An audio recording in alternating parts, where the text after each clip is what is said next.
everyone, my name is Roya and we are back with another Top 5 Wednesday. Top 5 Wednesday was created by Lainey at Ginger Reads Lainey, and I will link to her channel down below. Today's Top 5 Wednesday topic is Top 5 Books About Mental Illness. I've apparently read a lot of books that have to do with mental health issues, so this was a fun one for me to try and pick, so here it goes. Number 5 is Every Last Word by Tamara Irelandstone, and I just read this and it is brilliant.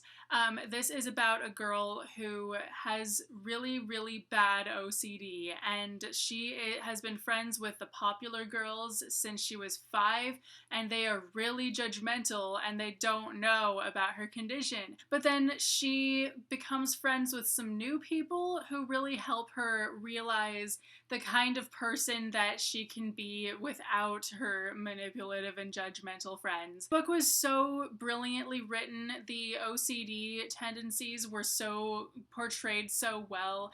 I think this author actually was working with someone with the same kind of OCD that the character has, so that she had a good sense of it. There was a really cool twist at the end that usually I find very overused, but it was just done so well that I didn't really feel like, oh, this is just so overdone or anything like that.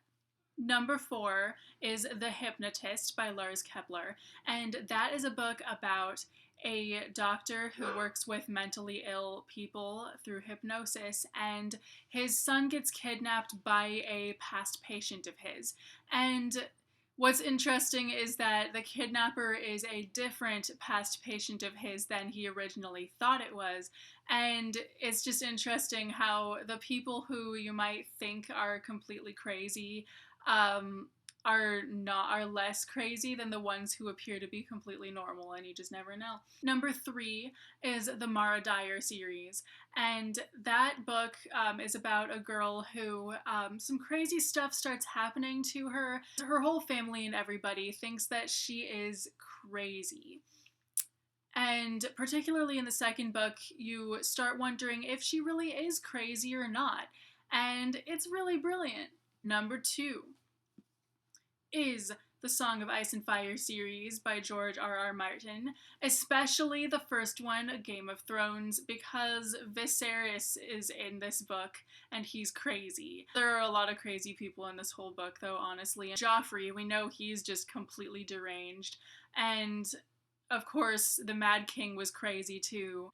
In fact, it's constantly said in these books that every time a Targaryen is born, the gods flip a coin to determine whether or not the new child is completely normal or completely mad, because they're just so inbred.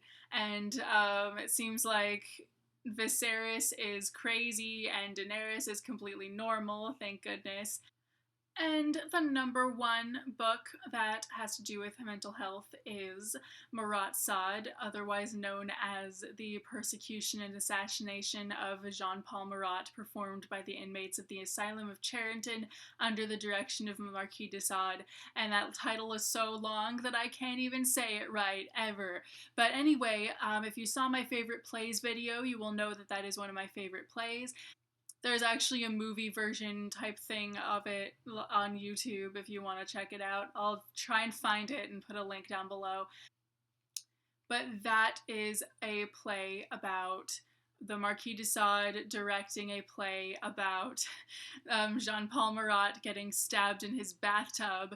And in this play, the actors of the play in the play are inmates in the insane asylum, because Marquis de Sade spent like more time in insane asylums than he did outside of them, or at least half of his life in insane asylums. I'm not even sure.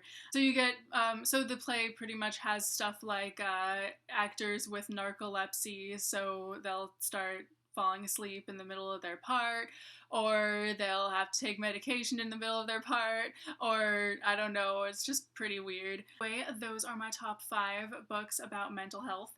I would love to hear what your top 5 are, so tell me in the comments, and I will have another video up pretty soon.